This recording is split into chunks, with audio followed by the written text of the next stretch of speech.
പണ്ടുകാലത്ത് ധാരാളം കുട്ടികൾ ഗുരുവായൂർ ക്ഷേത്രത്തിനുള്ളിലിങ്ങനെ കളിച്ചു നടക്കുക പതിവായിരുന്നു. അക്കാലത്ത് ഇല്ലങ്ങളിലൊക്കെ കടുത്ത ദാരിദ്ര്യമുള്ള സമയവുമായിരുന്നു. അമ്പലത്തിലെ നിവേദ്യങ്ങൾ കഴിക്കാമല്ലോ എന്ന് കരുതിയാണ് കുട്ടികൾ അവിടെ ഇങ്ങനെ ചുറ്റിപ്പറ്റി കഴിഞ്ഞിരുന്നത്. കൊടിമരത്തിനടുത്ത് വെച്ച വലിയ ചെമ്പിൻ പാത്രത്തിൽ കുന്നിക്കുരുവും കടുകും മഞ്ചാടിയും ഇട്ടുവെക്കുക പതിവായിരുന്നു. കുട്ടികളുടെ ബുദ്ധിശക്തി വർദ്ധിപ്പിക്കുന്നതിനും അവർക്ക് ഊർജ്ജസ്വലത ലഭിക്കാനും കുട്ടികളെ കൊണ്ട് കുന്നിക്കുരു വാരിപ്പിക്കുന്ന ചടങ്ങുണ്ട്. അമ്മമാർ കുട്ടികളെ കൊണ്ട് കുന്നിക്കുരു വാരിച്ച് നാണയങ്ങൾ ആ പാത്രത്തിൽ ഇടുകയും പതിവായിരുന്നു. അമ്പലത്തിലെ കാര്യങ്ങളൊക്കെ ചിട്ട പോലെ നടക്കുന്നുണ്ടോ എന്ന് നോക്കുന്ന ഉദ്യോഗസ്ഥൻ കണിശക്കാരനായ ഒരു ഭട്ടതിരിയായിരുന്നു.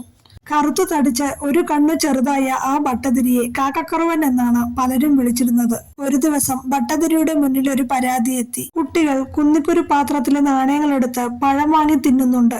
ഇത് സത്യമാണോ എന്നറിയാൻ കുട്ടികളെ വിളിച്ചു വരുത്തി. അന്വേഷണവും ആരംഭിച്ചു. നിഷ്കളങ്കരായ കുട്ടികൾ സത്യാവസ്ഥ തുറന്നു പറഞ്ഞു. അമ്പലത്തിൽ നിന്ന് ഭക്ഷണമൊന്നും കിട്ടാത്ത ദിവസങ്ങളില് കുന്നിക്കുരു ചെമ്പിൽ നിന്ന് നാണയങ്ങൾ എടുത്ത് പഴം വാങ്ങി തിന്നാറുണ്ട്. പക്ഷെ അത് ഭഗവാന് സമർപ്പിച്ചതിന് ശേഷമാണ് ഞങ്ങൾ കഴിക്കുക പതിവ്. കുട്ടികളുടെ വാക്കുകൾ കേട്ട് കണിശക്കാരനായ ഭട്ടതിരി ശിക്ഷ വിധിച്ചു. എല്ലാവരും കയ്യും കെട്ടി മതിലകത്ത് 5 ഓട്ട പ്രദക്ഷിണം ചെയ്യണം. അത് കഴിഞ്ഞ് കൊടിമരത്തിനടുത്തെത്തി സാഷ്ടാംഗം നമസ്കാരം ചെയ്ത് ഇനി ഞങ്ങൾ ഒരിക്കലും ഇങ്ങനെ ചെയ്യില്ലെന്ന് ക്ഷമാപണം നടത്തുകയും വേണം. ആജ്ഞ കിട്ടിയതോടെ കുട്ടികളെല്ലാവരും ഓടാൻ തുടങ്ങി. പെട്ടെന്ന് ക്ഷേത്രത്തിനുള്ളിൽ നിന്നും ഒരു കുട്ടി കൂടി ഇറങ്ങി വന്ന് ഈ കുട്ടികളുടെ കൂടെ ഓടാൻ തുടങ്ങി. എത്ര ഓടിയിട്ടും ആ കുട്ടികൾക്ക് യാതൊരു ക്ഷീണവും ഉണ്ടായില്ല. അവർ കൂടുതൽ ഉത്സാഹത്തോടെ ഓടാൻ തുടങ്ങി. കൂടെയുള്ള പുതിയ കൂട്ടുകാരൻ അവർക്ക് പ്രചോദനം നൽകുന്നുണ്ടായിരുന്നു. ഭട്ടതിരിയും മറ്റു ക്ഷേത്ര അധികാരികളും ഭക്തജനങ്ങളും ഒക്കെ ഈ കാഴ്ച അത്ഭുതസദ്ധരായി നോക്കി നിന്നു. അത്ഭുതത്തോടെ ശ്രീകോവിലിനകത്തേക്ക് നോക്കിയ അവർക്ക് കാണാൻ കഴിഞ്ഞത് ഭഗവാന്റെ വിഗ്രഹം കരിപുരണ്ടതുപോലെ ഇരിക്കുന്നതാണ്.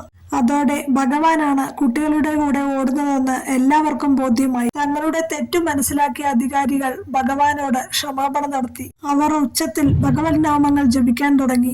ഓടുന്ന കുട്ടികളും അപ്പോഴേക്ക് ഓട്ടം നിർത്തി. പക്ഷെ അപ്പോൾ അവരുടെ കൂടെ ഓടാൻ വന്ന ആ കുട്ടി ഉണ്ടായിരുന്നില്ല. പെട്ടെന്ന് അകത്തു നിന്നും ഒരു അശരീരി കേൾക്കുന്നതായി എല്ലാവർക്കും തോന്നി.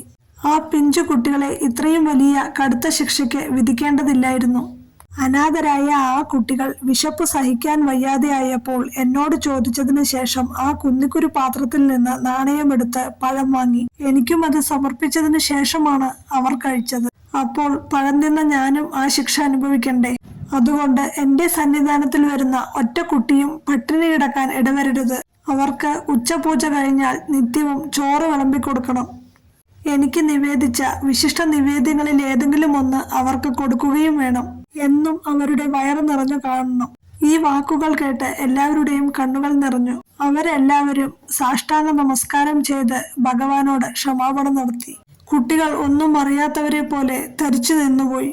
ഭഗവാന്റെ നിർദ്ദേശപ്രകാരം അന്നു മുതൽ ക്ഷേത്ര പരിസരത്ത് വിശന്നിരിക്കുന്ന കുട്ടികളെയെല്ലാം വിളിച്ചു വരുത്തി ഉച്ചയ്ക്ക് നിവേദ്യ സഹിതം പ്രസാദ ഊട്ട് നൽകാൻ തുടങ്ങി. വളരെ കാലം ഈ പതിവ് തുടർന്നു.